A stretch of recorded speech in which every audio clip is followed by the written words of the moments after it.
അഷ്ടാക്ഷരം അതായത് 8 അക്ഷരങ്ങൾ എന്നറിയപ്പെടുന്ന നാരായണ മന്ത്രം ഹിന്ദുമതത്തിലെ ഏറ്റവും പ്രശസ്തമായ മന്ത്രങ്ങളിൽ ഒന്നാണ്. ഓം നമോ നാരായണായ. ഇതാണ് മന്ത്രം. വൈഷ്ണവ മതത്തിൻ്റെ പ്രധാന മന്ത്രവുമാണ്.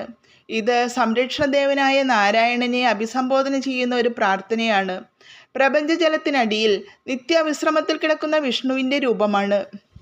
ഓം നമോ നാരായണായ ഹിന്ദു സാഹിത്യത്തിൽ പ്രത്യേകിച്ച് ഉപനിഷത്തുകളിലും പുരാണങ്ങളിലും പ്രതിപാദിക്കപ്പെടുന്നു. ദേവതയിൽ നിന്നും മോക്ഷം നേടുന്നതിനും ആചാരാനുഷ്ഠാനങ്ങൾ അനുഷ്ഠിക്കുന്നതിൽ നാരായണ ഭക്തർക്ക് നിർദ്ദേശം നൽകുന്നതിനുമായി ഈ വേദങ്ങളിലെ കഥാപാത്രങ്ങൾ ഈ മന്ത്രം ജപിക്കുന്നതായി പലപ്പോഴും വ്യക്തമാക്കിയിട്ടുണ്ട്. താരാസര ഉപനിഷത്ത് അനുസരിച്ച് ഓം എന്നത് ബ്രഹ്മത്തിൻ്റെ സ്വഭാവത്തെ പ്രതിനിധീകരിക്കുന്ന ദിവ്യമായ പവിത്രമായ അക്ഷരമാണ്. അത് മാറ്റമില്ലാത്തതും ശാശ്വതവുമായ പരമമായ യാഥാർത്ഥ്യമാണ്.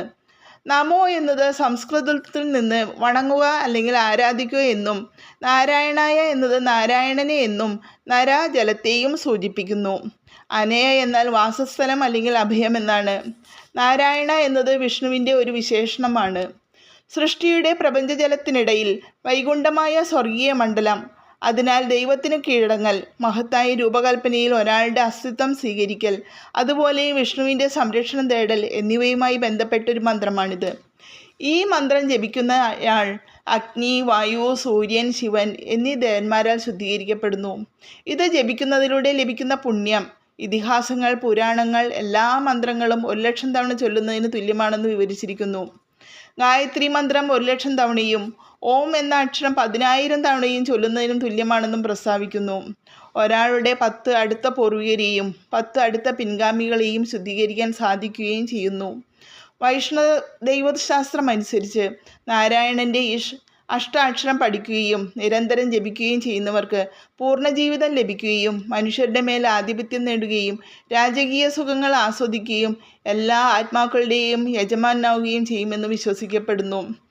ഓം നമോ നാരായണായ എന്ന അഷ്ടാക്ഷര മന്ത്രം ഗംഗാനദിയുടെ തീരത്തിരുന്ന് ഒരാൾ ജപിച്ചാൽ അയാൾക്ക് മോക്ഷം ലഭിക്കുകയും വൈകുണ്ഠം നേടുമെന്നും പറയപ്പെടുന്നു. ഈ മന്ത്രം പലപ്പോഴും നാരായണൻ്റെ ദൈത്യഭക്തനും ഹിരണ്യകശിപുവിൻ്റെ മകനുമായ പ്രഹ്ലാദനുമായി ബന്ധപ്പെട്ടിരിക്കുന്നു. അദ്ദേഹത്തിൻ്റെ ഗുരുക്കന്മാർ ഹിരണ്യായ നമഃ എന്ന അതായത് ഹിരണ്യന് മഹത്വം എന്ന പ്രാർത്ഥന ചൊല്ലാൻ ആവർത്തിച്ച് നിർദ്ദേശിച്ചിട്ടും ഭക്തൻ തൻ്റെ പ്രിയപ്പെട്ട മന്ത്രമായ ഓം നമോ നാരായണായ എന്ന മന്ത്രത്തിൽ ഉറച്ചു നിൽക്കുകയും ചെയ്തു. ഓം നമോ നാരായണായ.